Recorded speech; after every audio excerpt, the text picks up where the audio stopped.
Така, вие сте сутринската програма Сака Македонија на телевизија Сител, а во наредните минути имаме ултра интересен разговор, особено за најмладите и најсаканите, но и за нивните родители, но и за нивните баба и дедо, затоа што немаме секој ден можност да промовираме или да зборуваме за литература за деца, која што ја барем мислев така дека книгите ја губат таа војна тивка со социјалните мрежи, со компјутерите, со игричките на мобилен телефон, но ете мојата денешна гостинка ме разубеди, а ќе ве разубеди и вас дека сепак има дечиња што го сакаат пишаниот збор.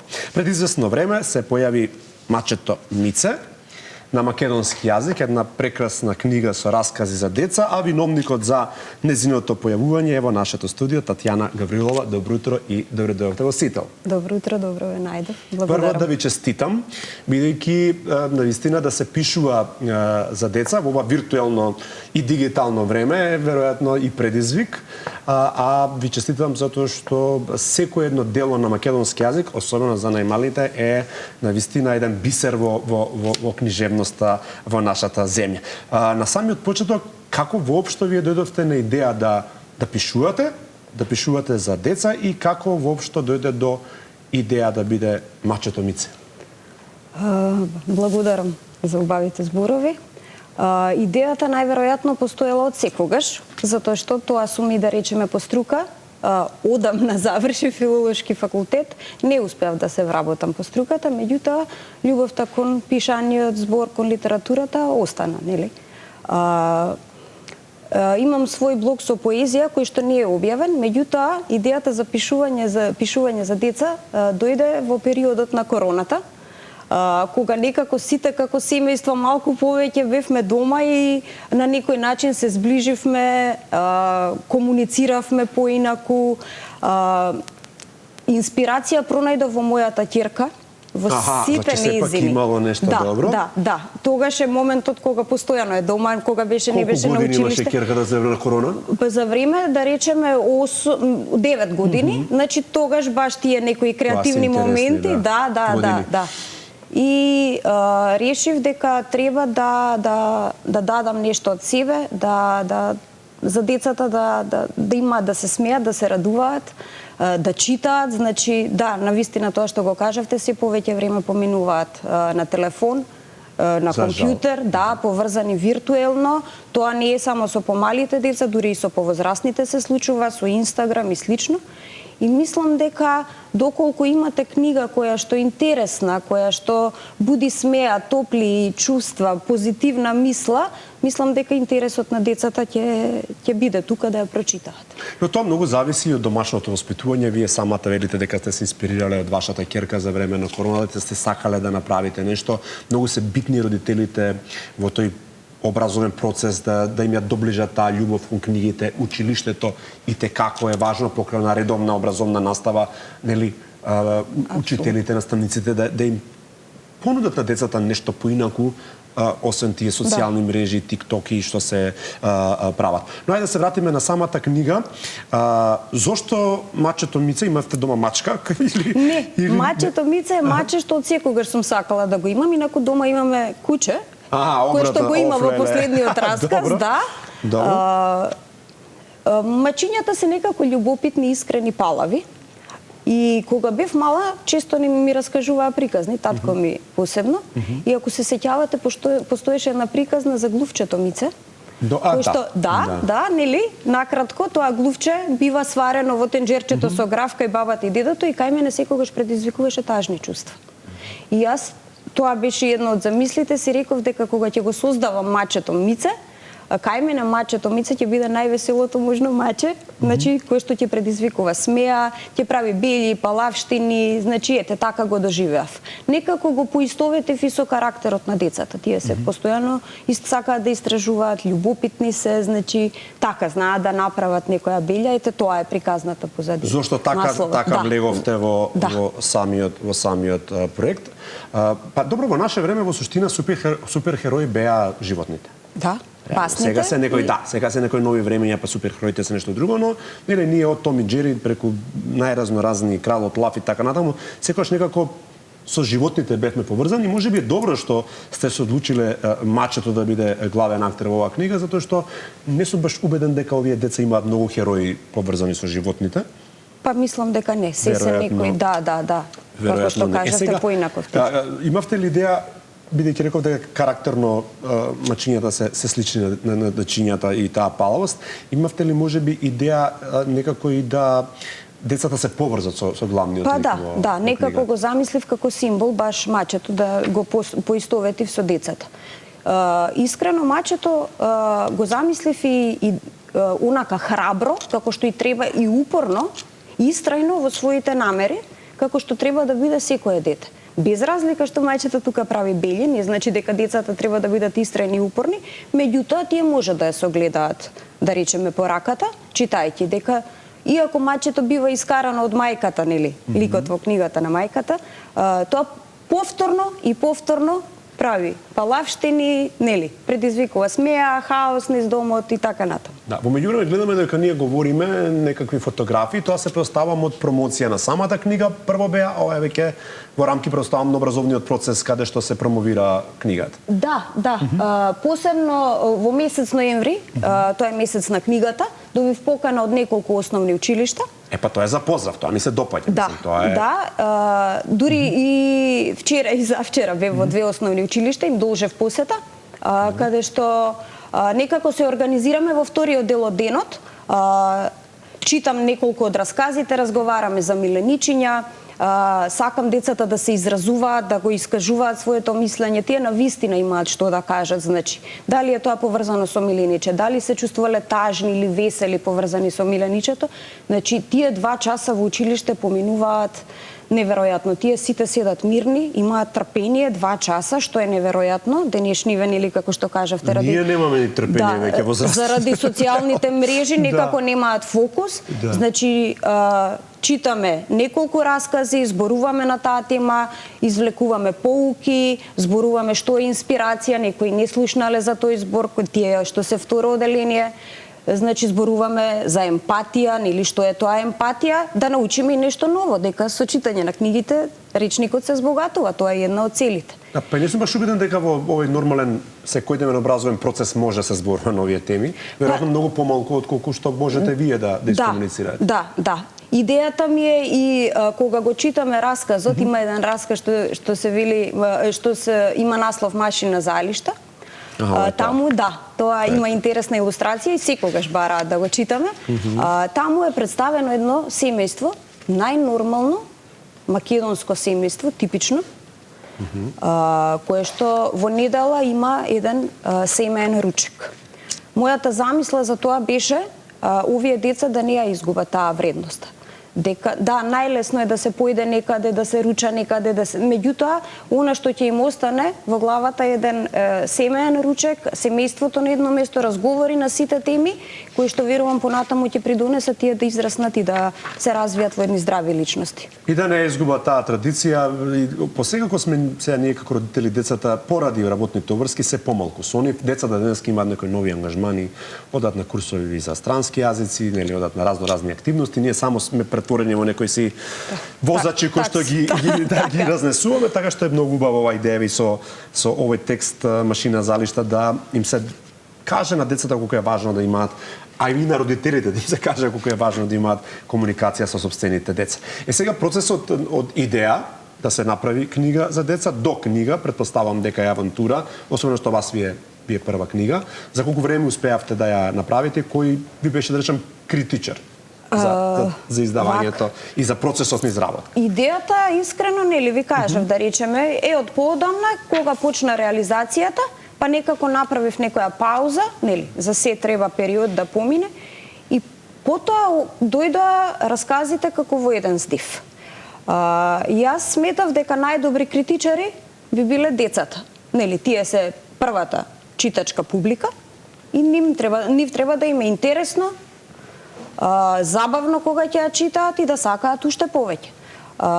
Нормално првичните верзии, уште оние нефинални, и ги читав на ќерка ми, иако беше веќе поголема, ги наоѓаше смешни и бараше повторно да ги прочитам. А втор критичар беше искрено мојот внук Андреј, тогаш беше помал, сега има 10 години. Значи, нели, со баба, дедо кога се чуваат, јас ќе ги испратев во таа некоја нацрт верзија, таа ќе му ги прочиташ и тој велеше сакам уште многу интересно. Тоа на еден начин ми даде поттик да продолжам со идејата да го реализирам целиот проект. Сега бидејќи споменавте различни возрасти на внукот, на ќерката, на првите критичари, дали имавте некаква замисла на кои деца или на која годишна возраст ќе се внесува книгата или не на самиот почеток? Па да, верувам, да, имав некоја замислена, нели, деца што треба да научат да го збогатат речникот, да научат нови работи, да можат да ги препознаат вредностите, емпатијата, љубовта кон миленичето, одговорностите во домот, нели, сепак треба да е тоа одредена возраст. Забележав дека добро ја прифаќаат и деца од 6 години, нели, доколку им се чита, меѓутоа 7, можеби до 10 е најидеалната. Значи рана школска возраст. Па да. Веќе кога почнале да читаат, кога ги имаат првите лектири како Зоки Поки, Грдото Пајче, веќе гледам дека таа второ, трето одделение е најсоодветно. Веќе идеално. Добро, ма тоа се деца кои што пак сега, нели, и во други време и растеме, тоа се деца кои што многу, нели, визуелно ги интересира и мора да биде тоа атрактивно и мора да има добри илустрации. Морам да признам дека овде илустрациите се одлични, прекрасни, чиво дело се и може да ни кажете, да. Да, илустрациите ги договоривме сосема случајно, имено ги направи една млада уметница, Јана Борбала Панзов. Таа е ќерка на еден мој пријател, заедно студиравме, значи ние се уште семејно се дружиме и таа многу добро го познава нашиот дом, значи доаѓа често. Јас си понудив, таа учи во средно училиште во Вац во Унгарија, значи мајка е унгарка, баш уметност. И јас знам, имам видено незини претходни скицирања, слики, значи како црта. Ја замолив и реков, знам дека си тинејџер, најтешко е да се соработува со тинејџери, меѓутоа, прочитај ги те молам расказите, доколку ти се видат интересни, ако се нафаќаш би сакала ти да ги направиш илустрациите или да пробам. Значи, без проблем се согласи, рече дека и се занимливи расказите и уште веднаш кога ја испрати првата скица од Мачето Мице, знаев дека тоа е тоа и дека сме на иста бранова должина, да, и бескрајно сум и благодарна.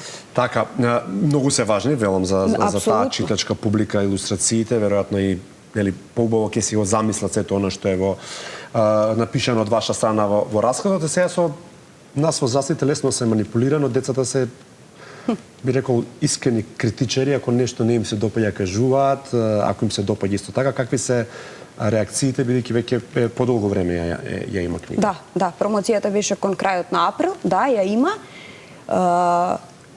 Прво на саемот на книгата поминав убаво со дечињата, да, реакциите се позитивни, искрено. Не бидејќи ова моја книга, со самата посет, значи, сум досега најмалку во неколку училишта, во едно 10-тина, можеби и повеќе одделенија сум присуствувала.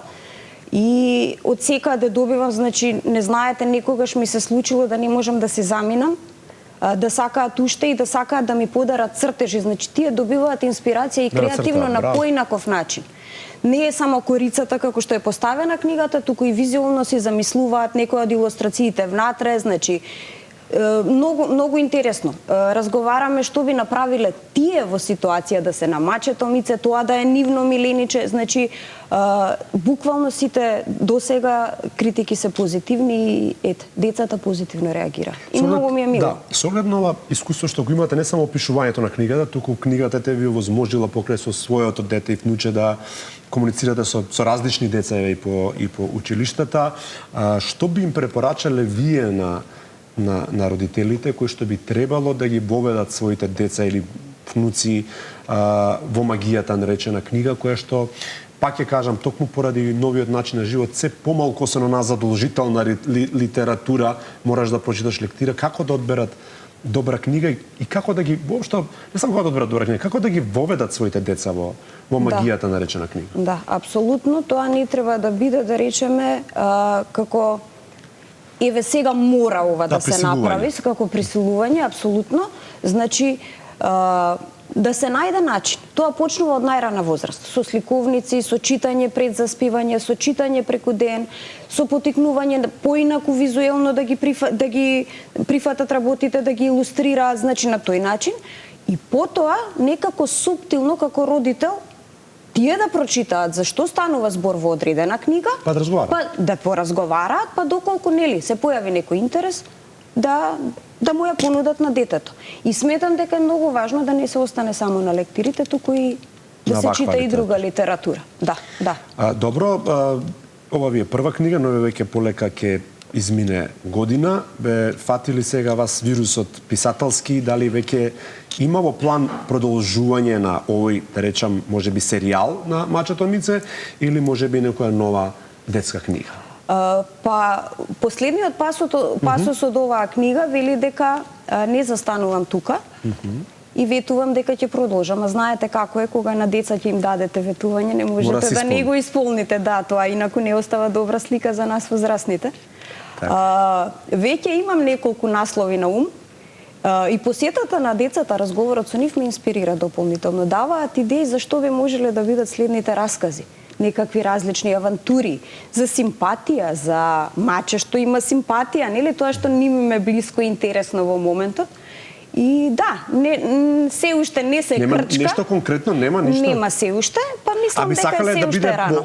Да продолжи ова приказ затоа што ние имаме да ги пофалиме дел од колегите кои што работат со деца, веќе изградени македонски некои ликови кои што децата ги препознаваат и ги сакаат, као Боби и Биби, сега да не ги редам. Стела Сани, ете така, па можеби токму нели креирањето на ваков лик во поголем серијал можеби било добро, не знам, сега само прашувам. Го помислив тоа во еден момент, затоа што нели како што кажавме, илустрацијата на мачето изгледа симпатично и тоа би можело некако да се вклопи. Дури и сметам дека и драматизација е возможна на овој текст, нели? Меѓутоа не сум се охрабрила се уште, нели, да се обратам некому за тоа. Комплексен проект, не е проект и процес си бара и време и финанси, така е апсолутно. Ова не е некоја доходовна работа, да. Меѓутоа последниот расказ е Мице и Бела, каде што Мице се здружува со кучето Бела. Нели, тука е онаа нота за пријателството што е многу важна за децата, нели, за другарувањето. Дека и сите се различни, меѓутоа тоа не значи дека не може да бидат пријатели. Сметам дека може да биде интересно да продолжи како вториот дел во таа насока. Нели? Другарство помеѓу маче и куче, па сега тие двајцата заедно продолжуваат со се она што се случува во домот. Во некои нови авантури. Да, во некои нови авантури. Не знам, се уште не знам, ете така. Имам некои идеи. Но Мице има потенцијал, иако е можеби повеќе, да речам, име за глувче, дали тоа го констатираме, меѓутоа ова маче Мице мислам дека и tekako има потенцијал да се развие и како лик, но и во вашите нови раскази, приказни околу Мице. На Мице нагалено може да биде Мицко, ама мислам дека Мице му е подобро. Да останеме на Мице. Јас ви благодарам што ова утро ни го збогативте. Се надам дека ќе бидеме доволна провокација каде да ја набават книгава, каде може да се земе. Да, издавачот е издавачката куќа Или. Значи може да ја набават во самата книжарница на Или. Таа се наоѓа во центарот на градот. Најверојатно сите знаат каде е, да, и во книжарниците на литература. Така е, добро, значи буквално има избори по трговските центри. Можете и да ви сконтактираат. Денеска е модерно време, Facebook, Instagram ќе ве најдат и ќе ја земат за своите деца. Ја би посакал секој родител, дедо, баба да ги има и се надам дека следниот пат Татјана, кога ќе ни дојдете во нашето студио, ќе зборуваме за некој нов проект. Ви благодарам на поканата, на убавите зборови и се надевам дека ќе најдена се повеќе интерес и дека децата ќе уживаат. Мене ми беше задоволство. Татјана Гарилова, авторка на Мачето Мице, беше во нашето студио. Ние одиме со реклами, па се враќаме. Останете со држини.